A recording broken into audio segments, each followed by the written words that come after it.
할렐루야. 우리 힘차게 한번 선포하겠습니다. 우리 다 같이 두 주먹 던지시고 다시 한번 단장하라. 새롭게 하라. 할렐루야. 오늘 하나님의 말씀으로 단장하는 여러분 되길 주님의 이름으로 축복합니다. 제가 지난 주중에 이제 교계 신문을 보는데 이런 뉴스 신문 기사가 있었습니다. 한 장 넘겨주시겠어요? 자, 동성애 기도만 해도 죄, 차별금지법 확산 우려. 이런 기사가 있었고요. 또 이런 기사도 있었습니다. 한 장 넘겨주세요. 드래킨 예수, 신학대 등장, 교계에 파고드는 동성애라는 이런 제목을 봤습니다. 기사를 읽어봤는데 여러분 드랙이라는 말 들어보셨나요? 드랙. 못 들어봤죠. 저도 이 기사를 보면서 저도 처음 들어본 단어인데 그래서 여기 기사에도 나와 있고 찾아보니까 드랙이 뭐냐? 드랙이라는 말이 이겁니다. 성별 정체성과 상관없이 내가 여자든 남자든 상관없이 의상이나 메이크업을 통해 가지고 자신의 정체성을 표현하는 동성애 문화가 바로 드랙입니다. 무슨 말인지 이해가 되시나요? 내가 남자든 여자든 상관없이 내가 남자면서도 여장을 하고 화장을 하고 여자 옷을 입고 표현을 하는 게 이게 동성애 문화라는 거예요. 이런 것을 드랙이라고 부른다는 겁니다. 드랙. 그런데 여기 기사에 보면 뭐라고 나왔어요? 드래킨 예수라고 나와 있죠. 그래서 드래킨이 뭐냐면은 드래킨이라는 것은 남성 동성애자가 남자인데 남자 동성애자가 여장을 하고 여자 분장을 하는 것을 드래킨이라고 얘기를 하는 거예요. 그래서 지금 신학대학교에서 누가 등장했다고요? 드래킨 예수. 그러니까 예수님이 여장을 하고 동성애자처럼 하고 등장을 한 거예요. 여러분 충격적이지 않습니까? 그래서 제가 이 신문을 보니까 그냥 대학원 채플이라고만 나와 있어가지고 제가 아니 도대체 어떤 미친 신학대학교에서 저런 이상한 짓을 할까 하고 찾아봤더니 수원에 있는 한신대학교예요. 여러분. 제가 신학대학교 다닐 때도 한신대학교는 어떤 학교였냐? 자유주의 신학을 표방하는 신학대학 같지 않은 신학대학으로 우리가 생각을 했던 학교입니다. 그러니 여전히 십수년이 지나 20년 가까이 된 지금 이 순간 아주 그냥 저렇게 죄악된 일을 벌이는데 앞장서는 말만 무늬만 신학대학교지 그걸 어떻게 신학대학교라고 할 수 있겠냐 이거예요. 드래킨 예수, 예수를 동성애처럼 만들어버리고 동성애자처럼 만들어버리고 그 동성애자 예수가 저 채플 시간에 예배 시간에 등장해가지고 한다는 소리가 뭔지 아십니까? 그 앉아있는 신학생들에게 훈계를 했다고 합니다. 서로 사랑하라. 동성애 분장하고 나온 예수가 서로 사랑하라. 무슨 뜻이에요? 동성애 하는 사람들 뭐라고 하지 말고 사랑해라. 여러분 이 말을 우리가 나중에 후반부에 가서 제가 좀 더 설명을 하겠지만 여러분 죄와 죄인은 우리가 명확하게 구분을 할 수 있어야죠. 그리고 어떻게 예수님을 동성애자로다가 표현을 하면서 드래킨 예수를 만들어서 내세울 수 있냐는 겁니다. 정말 제정신이 아닌 사람들이 얼마나 많이 있는지 몰라요. 참 걱정입니다. 그래서 이러한 동성애가 얼마나 이 사회와 교회와 신학대학교까지 파고드는지 이 동성애를 옹호하는 사람들이 얼마나 많이 생겨나고 있는지 정말 이 상황이 우려하지 않을 수 없다. 정말 걱정이 된다. 이러한 기사 내용이었습니다. 여러분 오늘날 이 동성애와 차별금지법이라는 이슈가 우리 기독교를 얼마나 위협하고 있는지 모른다는 거예요. 우리의 신앙, 우리의 정체성, 우리의 가치관. 그런데 이 동성애라는 것은요, 이 차별금지법은요, 기독교만 위협하는 것이 아니라 또 그리스도인들만 이 차별금지법을 반대하는 것이 아닙니다. 일반인들도 정상적인 생각과 정상적인 사고를 하는 사람들은 대다수의 사람들이 이 차별금지법을 다 반대하고 있다는 거예요. 이 동성애에 관련된 뉴스 기사가 떴을 때 그 댓글을 보면 알 수 있어요. 댓글을 보면은요, 그 동성애에 대해서 자신이 교회를 다니든 안 다니든 신앙과 관계없이 동성애가 얼마나 추잡한 것이고 더러운 것이고 사회의 악인지를 아는 사람들은 이 차별금지법을 다 반대하고 있다는 거예요. 이 동성애로 인해서 파생되어지는 죄악들이 얼마나 큰 것인지, 성병을 비롯한 가정을 파괴하는 일들, 그런 것들이 얼마나 심각한 것인지를 아는 사람들은 여러분 교회 다니는 사람이 아니라 할지라도 이 차별금지법을 다 반대하고 동성애는 애틋한 사랑이 아니라 잘못된 죄악이라는 것을 명확하게 인식을 하고 있다는 거예요. 그러니 우리 그리스도인들은요 더욱더 이 동성애가 어떠한 문제를 가지고 있는지, 왜 죄인지, 무엇이 문제인지를 정확하게 문제인식을 해야죠. 우리 그리스도인들은 신앙의 문제도 달려있기 때문에 더욱더 정확한 문제인식이 필요하고, 어떻게 이 동성애와 차별금지법을 대처할 것이냐, 우리는 말씀을 통해 깨닫고 올바른 가치관을 세워나가야 된다는 거예요. 여러분, 안 그러면은요, 우리가 이 동성애에 대해서, 차별금지법에 대해서 제대로 알지도 못하고 동성애가 얼마나 죄악인지 깨닫지도 못하고 그냥 물 흘러가듯이 내버려 두면 어떤 일이 벌어지는지 아세요? 여러분들의 손주 며느리는 남자 며느리를 볼 수도 있어요. 끔찍하지 않습니까? 내 사랑하는 손주가, 내 사랑하는 손주딸이 결혼한다고 데려왔는데 남자가 남자를, 여자가 여자를 결혼하겠다고 데려오는 꼴을 우리가 눈 감기 전에 봐야 될지도 모른다는 겁니다. 아마 대부분의 사람들은 정말 상상하기도 싫은 장면이고, 설마 그런 일이 뭐 벌어지겠어? 라는 아니라는 생각을 하고 계시는 분들도 이 자리에 앉아 계실지도 모르지만, 계속해서 말씀을 들어보십시오. 이게 사실인지 뻥인지 현실인지 말도 안 되는 이야기인지. 지금 여러분, 우리나라를 비롯한 여러 각국에서 이 차별금지법이 얼마나 문제가 되고 있는지 몰라요. 차별금지법이란 무엇입니까? 쉽게 말하면 뭐예요? 약자들의 차별을 금지하는 거예요. 약한 자들, 연약한 자들, 소수자들.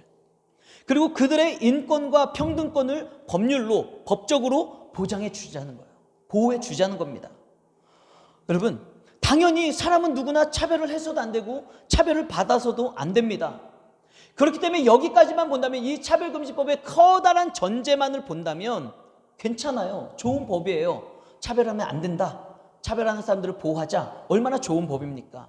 그런데 문제는 이 차별금지법의 커다란 전제는 괜찮지만 그 속으로 세부 사항으로 들어가면 이 법안에 문제가 되는 요소들이 너무나도 많이 있다는 거예요. 가장 문제가 되는 요소들 중에 뭐가 있습니까? 그 차별금지법의 내용에는 종교가 들어가 있어요. 종교. 그리고 성적 지향, 그리고 성적 정체성, 이와 같은 문제들이 이 차별금지법 안에 다 들어가 있다는 거예요. 여기서 말하는 성적 지향이나 성적 정체성이 뭘 말하는지 아십니까?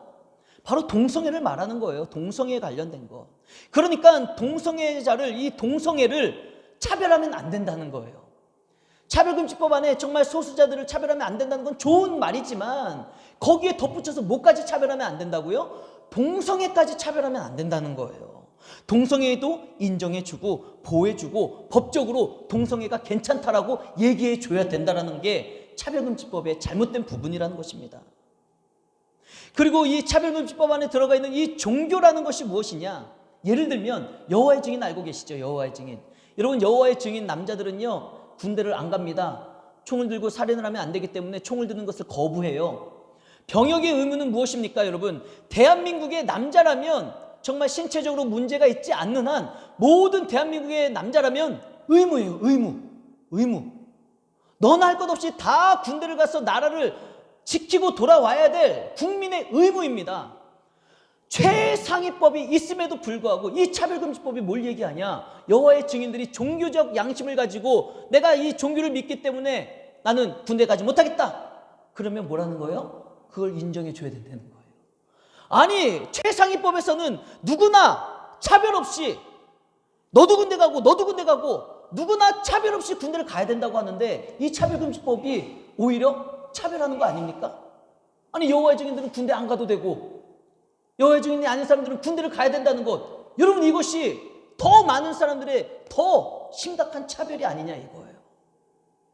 이러한 사회 문제가 들어가 있다는 거예요. 뿐만 아니라 기독교의 복음이 무엇입니까? 예수 그리스도가 복음이고 진리지요.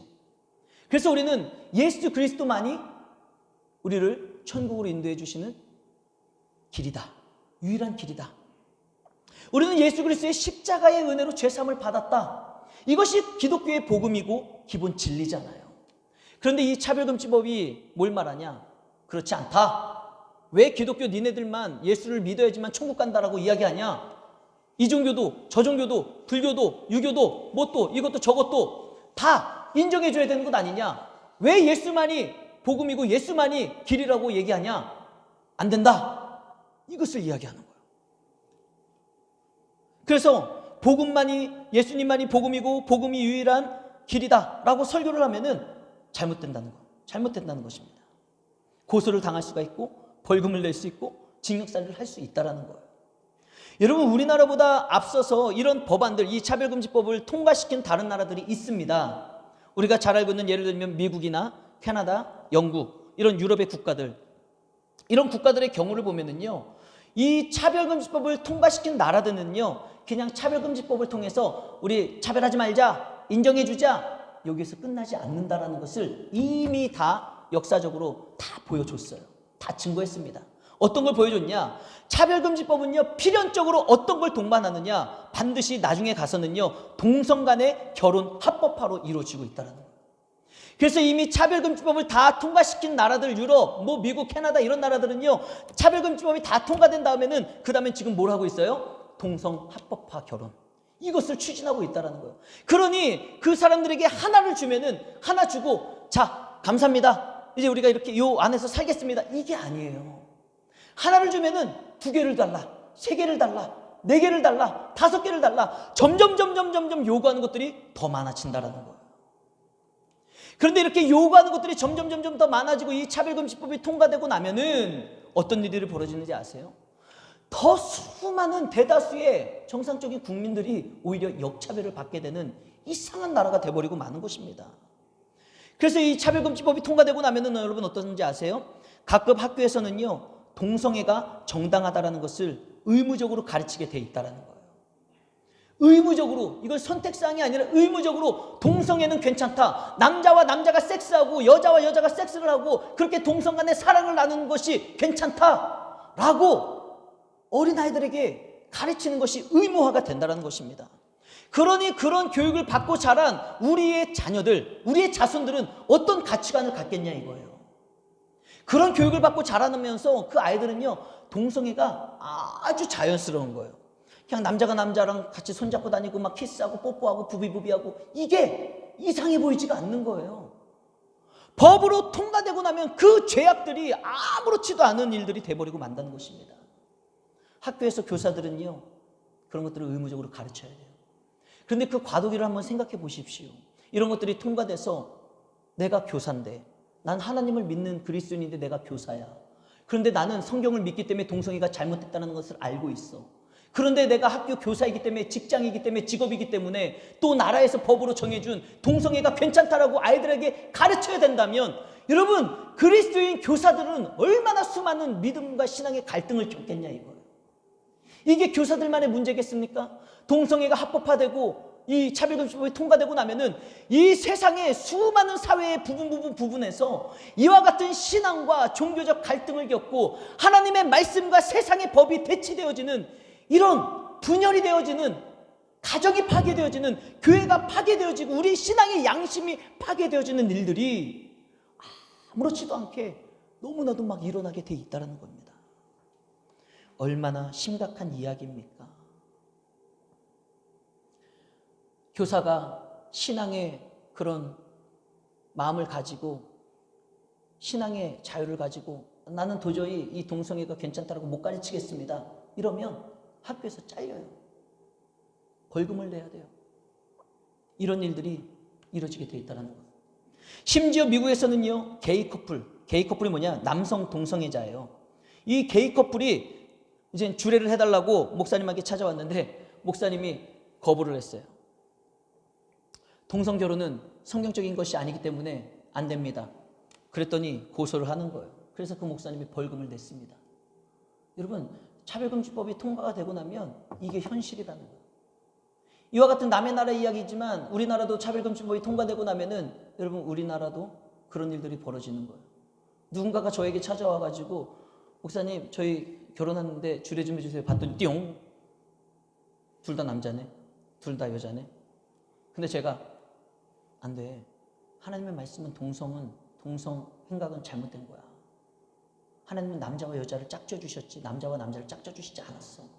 이렇게 이야기하고 설득하고 얘기하잖아요. 그 사람이 가서 신고하면은 차별금지법으로 저를 막 판단을 하는 거예요. 법으로다가 심판을 하는 거예요. 법원에서 당신 정말 그렇게 얘기했냐? 당신 차별금지법에 접촉된다. 벌금 얼마? 징역 1개월. 나올 수 있다는 거예요. 남의 나라의 이야기가 아니라 차별금지법이 통과되면 우리나라도 그렇게 되고 만다는 것입니다.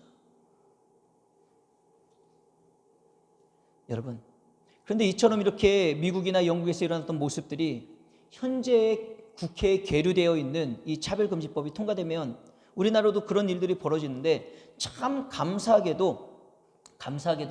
여러분 뉴스를 보셨는지 모르겠지만 그 차별금지법을 심사하는 것이 2024년 5월 29일로 연기가 됐어요. 연기가 됐습니다. 그래서 제가 오늘 이 설교를 한번 준비한 거예요. 왜냐하면 이젠 2024년 5월 29일로다가 이 차별금지법을 국회에 상정할 거냐 말 거냐 심사하는 게 미뤄졌다라는 거예요. 그러면 여러분 이 미뤄지면서 지금 세상의 매스컴들 이 동성애를 옹호하는 사람들은요 지금 막 난리가 났어요. 왜 그거를 미루냐, 왜 빨리 법제화시키지 않냐, 막 이곳저곳에서 난리를 치는데 그 반면에 기독교계나 이 동성애를 반대하고 잘못된 것이다라는 걸 주장하는 측에서는 이 진영에서는 이런 것들에 대한 환영의 메시지나 앞으로 우리가 어떻게 더 해야 된다는 이런 메시지가 별로 나오지 않는 거예요. 그래서 나라도 우리 성도님들에게 이 기회를 통해서 다시 한번 동성애가 얼마나 죄악된 것인지 그리고 차별금지법이 얼마나 악한 법인지를 다시 한번 상기시켜드리고 말씀드리고 알게 해야 되겠다. 이야기를 하는 그 마음을 가지고 준비를 했습니다. 여러분 이 차별금지법이 그 전에 있던 법에서 이름이 바뀐 거예요. 그죠? 근데 이 또 차별금지법이 다 각인이 돼가지고 세상 사람들에게 많은 사람들에게 차별금지법은 잘못된 것이다라는 게 인식이 되니까 민주당, 정의당에서 또 무슨 법을 발의했는지 아세요? 평등법. 이름을 또 바꿨어요. 차별금지법으로 또 안 되겠으니까 또 평등법이라고 바꿔가지고 여러분 또 도전을 하는 거예요. 평등법이나 차별금지법은 다 똑같은 법입니다. 똑같은 내용을 담고 있는 겁니다. 이름만 바꿔가지고 어떻게 해서 눈 가리고 아웅하면서 그 법을 통과시켜 보려고 이름만 싹 바꿔버리는 거예요. 이름만 싹 바꿔버리는 거예요. 그게 바로 평등법이에요. 여러분 속지 마십시오. 평등법이나 차별금지법이나 다 똑같은 법이라는 것입니다. 여러분 이제 우리는 방관만 해서는 안 되는 거예요. 이제 2024년 5월 29일까지 그 계류되어 있는 것이 더 연장이 됐고 심사가 연장됐으니까 야 다행이다. 법도로 통과되지 않고 국회에 상정되지 않아서 다행이다. 여러분 이렇게 생각하시면 안 된다는 것입니다. 오히려 2024년 5월 29일까지 연기되는 상황 속에서 동성애를 옹호하고 차별금지법, 평등법을 옹호하는 사람들은요 그때 가가지고 한번 두고 보자. 꼭 그때는 상정시키고 통과시킬 거다. 얼마나 이를 바득바득 달면서 준비하겠냐 이거예요. 우리도 이 기간을요 늦춰졌으니까 다행이다 이렇게 머물러서는 안 되고요. 우리도 준비해야 되는 거예요. 방관만 하고 있어서는 안 됩니다. 우리가 의식을 가지고 어떻게 하면 2024년 5월 29일에는 아예 이것을 폐지할 수 있는 방향으로 갈 수 있을지 우리는 기도하고 앞장서는 사람들을 위해서 기도해주고 우리도 알고 우리가 있는 현장에서 이 차별금지법이 얼마나 잘못된 것인지를 사람들에게도 전할 수 있는 그런 삶이 돼야 된다는 거예요. 여러분 일단 이 차별금지법이 통과되고 나면은요 동성애가 합법화되는 순간 모든 사람들에게서 죄의식은 사라지게 되는 겁니다. 성경이 아무리 죄라고 이야기를 한다 할지라도 사회에서 이게 죄가 아니다라고 이야기를 해버리면은요 사람들은요 그 사회법을 당연히 더 따르기 때문에 많은 사람들은 죄의식이 사라지는 거예요. 동성 간의 사랑을 나누는 것을 이젠 죄로 여기지를 않습니다. 그렇게 되면 TV 방송이나 영화 이런 매스컴 매체에서 이 동성애를 미화시키는 이야기들이 얼마나 많이 난무하겠냐 이거예요. 마치 동성애는 참 아름다운 사랑이고 정말 우리가 사랑을 자유를 누리는 거고 이런 말도 안 되는 그런 이야기들을 막 쏟아내면서 사회적인 분위기가요 동성애는 죄가 아니고 오히려 아름다운 사랑이고 괜찮은 것이다라는 그런 인식이 팽배해지면 여러분 우리의 자녀들 우리의 자손들은요 완전히 망하는 길로 가는 거예요. 이 성적인 타락으로 완전히 망하는 길로 가는 것입니다. 또한 부모의 의사와는 관계없이 우리의 자녀들을 학교에 보내잖아요. 학교에 보내면은 우리의 자녀들은요 다 동성애가 정당하다라는 것을 그냥 배우는 거예요. 학교에서 자연스럽게 배우고 동성결혼은 정당하다. 왜 남자와 남자가 결혼하는 게 잘못이야? 괜찮은 거야. 이렇게 배운다니까요. 어린아이들이 우리의 자녀들이 내 신앙과 우리의 기독교 신앙과 하나님의 말씀과 관계없이 세상에서 그렇게 배워버리고 마는 것 아니겠습니까? 그러면 이것을 학교를 보내야 돼 말아야 돼 홈스쿨링을 해야 돼 어떻게 해야 돼 얼마나 갈등이 생기겠습니까? 여러분 이게 얼마나 끔찍한 일인지 아십니까? 차별금지법의 이 원리 차별금지법의 원리나 외국의 그런 사례를 보면은요 자식들이 결혼할 상대로 남자가 남자를 데려왔는데 그것을 부모가 반대하잖아요. 그건 역시 차별이고 법을 위반한 것이 되는 거예요. 정말 어처구니없는 일들이 벌어지는 거죠. 이제 자녀의 결혼을 두고도 자녀와 부모가 법적으로 다투게 생겼다는 거예요. 법적으로. 그렇기 때문에 교회는 차별금지법 자체를 반대하는 것이 아니라 이 성소수자의 인권이라는 이름으로 오히려 더 많은 국민들과 다음 세대들이 자신들의 의지와는 상관없이 강제적으로 동성애와 동성결혼 같은 것을 교육받는 상황, 이와 같은 잘못된 교육과 잘못된 상황을 포함한 동성애로 인해 벌어지는 모든 죄악들을 반대하는 것이지, 여러분, 사람을 반대하는 것이 아닙니다. 여러분, 이것은 가치관의 문제라는 거예요. 가치관의 문제. 여러분, 동성애와 이 차별금지법으로 인해 잘못된 가치관이 세워지면 그 잘못된 가치관으로 인해 신앙의 문제가 생기게 되어 있습니다. 이것은 명확한 자명한 사실이에요. 그렇기 때문에 우리는 이러한 문제를 정확하게 바라봐야 되는 거예요. 소수의 인권을 핑계로 더 많은 사람들의 인권을 법적으로 구속해서는 안 된다는 거죠. 오히려 차별금지법안이 헌법에 있는 그 많은 사상과 비판의 자유, 그 모든 것들을 심각하게 훼손을 하고 있다는 거예요. 쉽게 말해서 한마디로 말하면 무엇입니까? 소수의 인권을 지킨다는 명분으로 다수의 인권을 오히려 짓밟아버리는 꼴이 되고 만다는 것이죠. 그래서 이와 같은 차별금지법을 바라보면서 법률학자인 김용훈 박사는요, 이렇게 이야기를 하는 거예요. 차별금지법안이 법리적으로나 헌법 정신에 맞지 않는 그런 위헌적인 요소들이 많이 있는 그런 잘못된 법안이다, 이렇게 이야기를 하는 거예요. 법률학자가 뭐라고 이야기를 했는지, 기고를 했는지, 차별금지법안의 문제점과 대안 세미나에서 이야기했던 내용을 제가 발췌한 것을 읽어드리도록 하겠습니다. 실제 규정을 자세히 살펴보면 동성애 등 윤리적 문제만 아니고 우리나라 헌법의 기본 원리인 자유민주주의와 법치국가의 원리에 위배되며 자유권적 기본권 중 신체의 자유, 종교의 자유 등의 침해, 사회적 기본권 중 교육의 자주성, 건강권 등의 침해, 헌법의 제도적 보장 중 혼인과 가족제도의 헌법적 보장에 대한 위협, 사법권의 독립에 대한 저해 등 중대한 위헌적 사항을 내포하고 있음을 지적한다. 차별금지법이 그런 위헌적 요소들이 많이 있다는 거예요. 동법안에 의해 소수자의 평등권 보장을 위한 사인에 대한 차별금지 조치가 다수 국민의 자유권적 기본권이나 사회적 기본권의 제한의 결과를 이야기할 수 있다, 이렇게 이야기를 했습니다.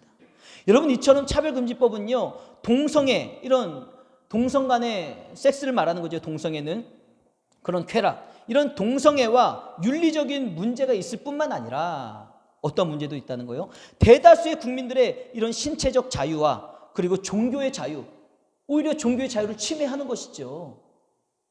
우리 기독교의 진리를 선포하지 못하게 하는 게 우리 종교를 침해하는 것이죠. 이 차별금지법으로 인해서 자꾸 고소당하고 자꾸 법정에 가야 되는 것, 여러분, 이것은 우리 기독교의 진리를 선포하는 것을 오히려 우리가 침해를 당하는 것입니다. 이런 문제가 있다는 거예요. 또 혼인, 결혼하는 문제에 있어서 가족제도, 우리 가족제도에 있어서 이 차별금지법이 통과되면 얼마나 위헌적인 요소가 많은지 몰라요. 아까 말씀드린 군대 가는 것도 마찬가지죠. 군복무의 의무도 누구는 되고 누구는 안 되고. 아니, 그럴 것 같으면 무슨 의무라고 그래? 다 나는 차별받으면 안 되니까, 나는 이러니까 나는 싫어, 나는 싫어, 다 싫다고 그러고, 다 내 인권 주장하고, 다 내 인권 보호해달라고 하면은, 그러면 어느 장단에 맞춥니까? 정상적인 삶을 살아야 되는데.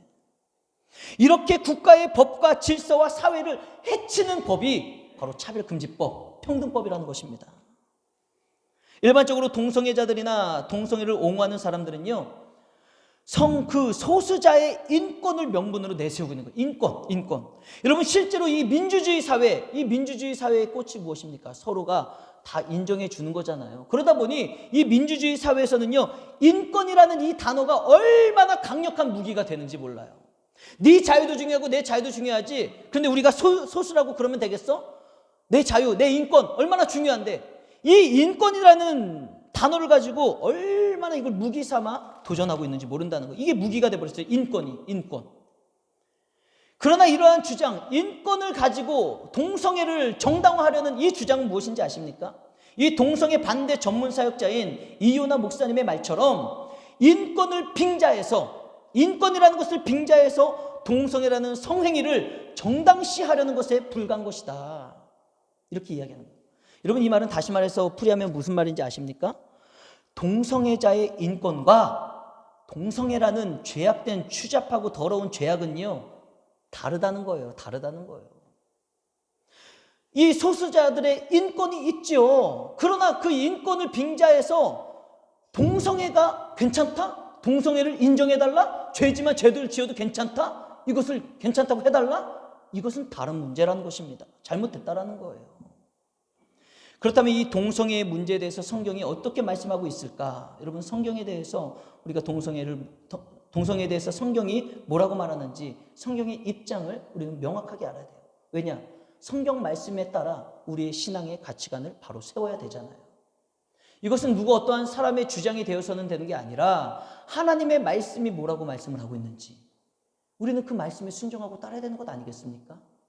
오늘 읽었던 본문 먼저 구약 레위기 18장 22절 말씀, 우리 화면을 보시면서 다 같이 한번 성경이 뭐라고 말씀하고 있는지 읽어보겠습니다. 시작. 너는 여자와 동침함 같이 남자와 동침하지 말라. 이는 가증한 일이니라. 아멘. 여러분, 이 레위기의 말씀이 어떤 말씀입니까? 이스라엘 백성들이 애굽에서 민족을 이루고 하나님의 백성 이스라엘을 출애굽시켰지요. 시내산에서 2년 동안 머무르는 동안에 하나님이 레위기 말씀을 주시는 거예요.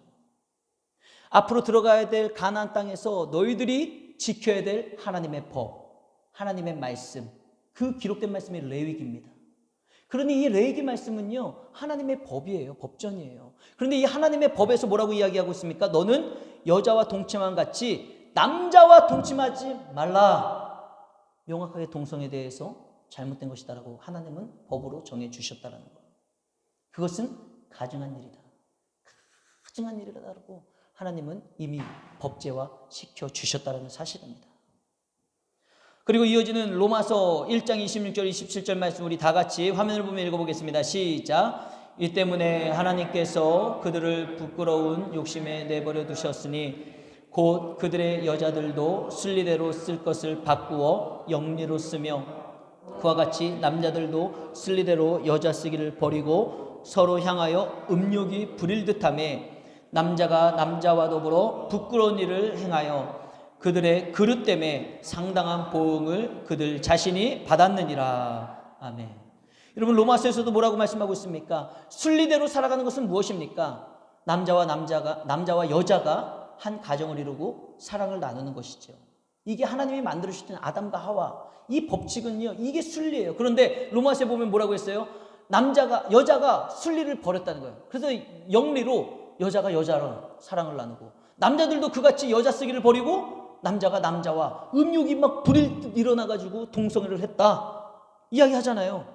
음욕이 부릴 듯 일어나며 남자가 남자와 더불어 부끄러운 일을 행하여. 하나님의 말씀은 그 동성애가 부끄러운 일이고 그 다음에 뭐라고 이야기하고 있습니까? 그릇됨 잘못된 것이죠. 그릇됐다라는 것은 잘못된 것이죠. 성경은 명확하게 순리대로 하는 것이 아니고 그릇된 것이고 부끄러운 일이고 잘못된 것이다. 동성애에 대해서 명확하게 죄라는 것을 말씀하고 있다라는 거예요. 여러분, 이것을 우리가 명확하게 알아야 됩니다. 동성애는요, 하나님의 말씀에 비춰볼 때 명확한 죄라는 거예요. 그런데 여러분, 성경은 거기에서 뭘 더 말하는지 아십니까? 성경에서 동성애에 대해서 이야기할 때 동성애라는 성행위와 그런 것들은 분명한 죄지만 그 죄를 짓는 죄인에 대한 성경적 관점은 다르다는 것을 우리가 알아야 되는 거예요. 죄라는 것은 반드시 제거해야 되고 없애야 될 대상이지만 그 죄를 짓는 죄인은 제거의 대상이 아니라 어떤 대상이에요? 용서하고 사랑하고 품어주고 회복시켜야 될 대상이 된다는 거예요. 이것을 우리가 헷갈려서는 안 됩니다. 명확하게 해야 돼요. 그래서 예수님이 아주 좋은 예를 성경 통해 우리들에게 보여주셨잖아요. 예수님께서 한 가늠한 여인이 붙잡혔을 때 그 가늠한 여인을 사람들이 어떻게 하려고 했습니까? 돌로 쳐 죽이려고 했잖아요. 왜요? 그 가늠한 게 죄잖아요. 죄였고 그 죄인을 돌로 치려고 했던 거예요. 그때 예수님이 뭐라고 말씀하십니까? 야! 잠깐! 죄 없는 사람이 돌로 쳐라. 그랬더니 사람들이 다 돌 놓고 도망갔다면서요. 여러분, 그러면은 잘 생각해 보세요. 그럼 예수님은 그 가늠한 여인이 죄를 안 졌다고 말씀하시는 건가? 아니에요. 그 이후의 말씀을 보면 예수님이 사람들 다 간 다음에 그 여인에게 뭐라고 말씀하는지 아세요? 다시는 이런 죄를 짓지 말아라. 예수님은 그 여인이 분명히 죄를 지은 걸 알고 계셨어요. 그러나 그 여인에게 뭘 주시는 거예요? 기회를 주시는 거예요. 회개하고 돌이키고 정상으로 돌아올 수 있는 기회를 주시는 거예요. 여러분, 이게 바로 예수님의 마음이고 예수님의 시선입니다. 똑같은 죄와 죄를 지은 사람을 바라보면서 두 가지의 시선이 있는 거예요. 하나는 예수님의 시선. 죄는 맞지만 다시는 그런 죄를 짓지 않도록 회개하고 돌이킬 수 있도록 기회를 주고 용서하고 사랑해주는 예수님의 시선. 또 하나의 시선은 죄를 졌으니까 그냥 너도 그냥 싸다봐 죽어 돌 던지려는 수많은 군중들의 시선. 여러분, 우리가 가져야 될 시선이 바로 예수님의 시선이라는 거예요. 동성애라는 것은 분명 잘못된 것입니다. 차별금지법은 그 동성애를 옹호하기 때문에 잘못된 법입니다. 그래서 우리는 차별금지법을 막아야 돼요. 동성애를 우리가 용인할 수는 없는 것입니다. 그러나 그 동성애라는 죄에 빠져 죽어가는 영혼은 어떻게 해야 돼요? 예수님의 시선을 가지고 예수님의 마음을 가지고 그들을 구원해낼 수 있는 그런 마음을 가지고 그들을 인도해내야 되는 게 우리 교회와 그리스도인들의 사명이라는 거예요. 그런데 이 동성애를 그 동성 간의 사랑과 동성 간의 섹스를 옹호하고 인정하고 주장해주는 사람들은요, 어떻게 이야기하는지 아십니까? 그들은 동성애자들에게 그들을 보호해주고 그들을 지켜주는 것이 그들의 동성 행위를 용납해주는 거라는 거예요. 인정해주는 거라는 거예요. 그것이 그들을 인권을 보호해주는 것이다라고 착각을 하고 있는 겁니다. 옹호자들은 그 착각을 하고 있는 거예요. 야, 이 사람들 존중해줘야지. 이 사람들도 인권이 있는데 인정해줘야지. 그래? 니네 남자가 남자랑 섹스하는 거 좋아? 해. 괜찮아. 이거 법적으로 만들어서 괜찮다고 해줘야지.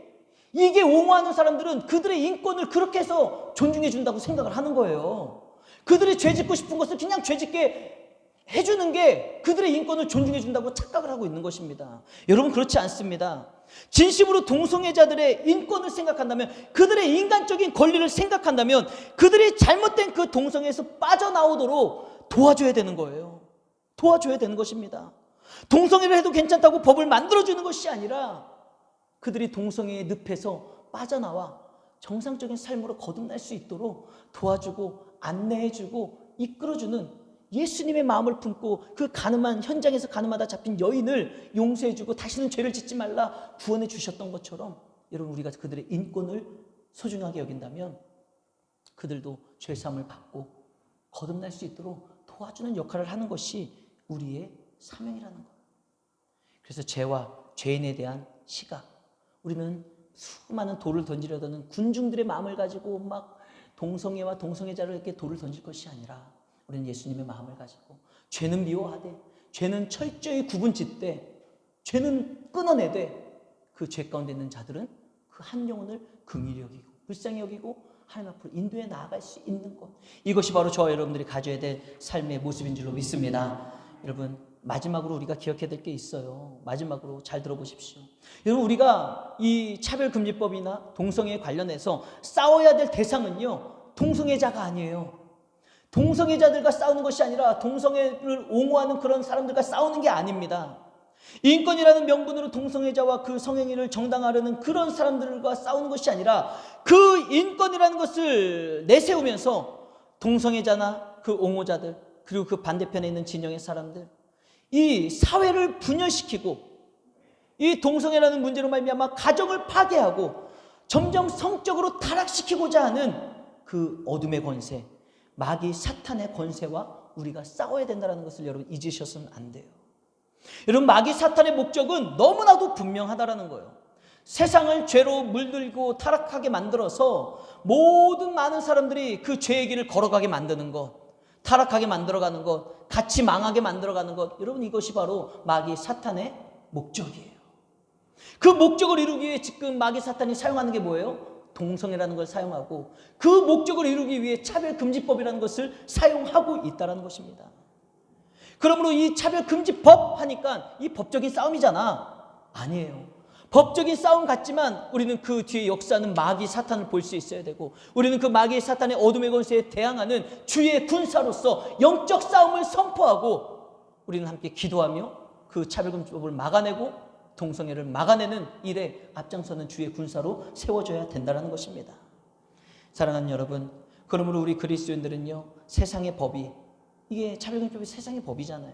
이 평등법 세상의 법이잖아요. 이 세상의 법이 하나님의 말씀을 훼손하거나 하나님의 말씀의 권위를 떨어뜨리지 못하도록, 하나님의 말씀 앞에서 정말 죄가 인간들의 방법으로 죄가 아닌 것처럼 그런 둔갑하지 아니하도록 우리는 힘을 다해서 막아야 됩니다. 기도해야지 됩니다. 하나님의 말씀과 공의가 이 땅에 실현될 수 있도록 우리는 있는 현장에서 최선을 다해 살아가야 된다는 거예요. 여러분, 오늘 이 차별금지법의 문제가 무엇인지, 또 동성애가 성경적으로 얼마나 죄악인지를 명확하게 말씀드렸어요. 그리고 더 나아가 우리는 동성애자들을 반대하는 것이 아니라 그 죄를 반대하는 것이기 때문에 동성애자들에 대해서는 우리가 열린 마음을 가지고 그들이 회복될 수 있도록, 죄를 회개하고 죄를 끊어내고 돌이킬 수 있도록 우리는 도와야 된다는 것을 이야기했습니다. 실제로 제가 요즘 양육받는 저기 판교에 있는 우리들 교회 김양재 목사님, 그 교회는요, 십수년 동안, 그 교회 안에 십수년 동안 동성 그 사랑을 나누면서 같이, 두 분 다 여자예요. 여자 두 분이 동성애를 나누면서 한 가정을 이루고, 결혼식은 당연히 못하죠. 우리는 아직 법제를 안 됐으니까. 둘이 한 집 살림을 했던 사람들이 있어요. 그런데 그 사람들이 구역 모임을 통해, 큐티를 통해, 삶을 나눔을 통해 이 동성애가 죄라는 것을 이 사람들이 깨달은 거예요. 그래서 구역 예배 시간에 이들이 커밍아웃을 했습니다. 내가 동성애자입니다. 그리고 이것이 죄라는 것을 깨달았습니다. 그러고서 나서 목사님에게 어떤 치료를 받았는지 아세요? 둘이 분리할 것을 치료받았어요. 치료를 받아서 10수년 동안 같이 살았는데 치료를 받아가지고 분리해가지고 이제 모든 살림을 나누고 정상적인 삶으로 돌아와서, 한 사람은 서울 한복판에 있는 휘문 채플에서 신앙생활하면서 거기서 생활을 하고, 한 사람은 판교 채플에서 예배드리며 신앙생활을 하고 있어요. 제가 지난번에 수료식에 가가지고 마지막 강의를 들으면서 하는데, 이제 묵상 페스티벌 하는데, 그런 간증 페스티벌을 하는데 그 사람들이 나왔어요. 그래서 두 사람이 나와가지고 각자 자신의 삶을 간증하고 나누고, 그 동성애에서 거듭나가지고 지금은 멀쩡하게 이제 10년 가까이 그렇게 살아가는 모습을, 죄를 고백하고 돌이키고 살아가는 모습을 나누는 걸, 간증하는 걸 제가 두 눈으로 보고 두 귀로 다 듣고 왔어요. 여러분, 이처럼 여러분, 우리가 품어줘야 되는 거예요. 동성애라는 죄에 빠져있는 사람들을 품어줄 때 그들이 정상적인 삶으로 돌아올 수 있습니다. 할렐루야. 돌아올 수 있는 거예요. 많은 사람들은, 어떤 사람들은 이것은 타고난 거라서 안 된다, 그거 다 거짓말이라고 판명됐잖아요. 여러분, 이 동성애는 타고난 것이 아니라 후천적인 것입니다. 그렇기 때문에 얼마든지 고치고 회복시키고 돌이킬 수 있다는 거예요. 트랜스젠더였다가 다시 바꾸고 정상적으로 돌아온 사람들도요, 얼마나 많이 있는지 몰라요. 그런데 잘못된 길로 빠져드는 사람들은 여러분 안타깝게 더 많이 있다는 거예요. 그래서 우리는 그 죄는 미워하되 그들이 회개하고 돌이키고 돌아올 수 있도록 우리는 그들을 품어주고 하나님의 말씀으로 동성애와 싸우고, 이 잘못된 것을 법제화시키는 차별금지법, 평등법과 싸워서 우리가 반드시 승리해서 2024년 5월 29일에 그때는 이걸 상정하냐 마느냐 이 문제가 아니라, 이 차별금지법, 평등법은 잘못된 법이기 때문에 폐기해야 된다, 이렇게 결론이 날 수 있도록 우리가 함께 기도하며 준비하며 영적 전쟁 가운데 나아갈 수 있는 우리 모두가 되시기를 주님의 이름으로 축복합니다.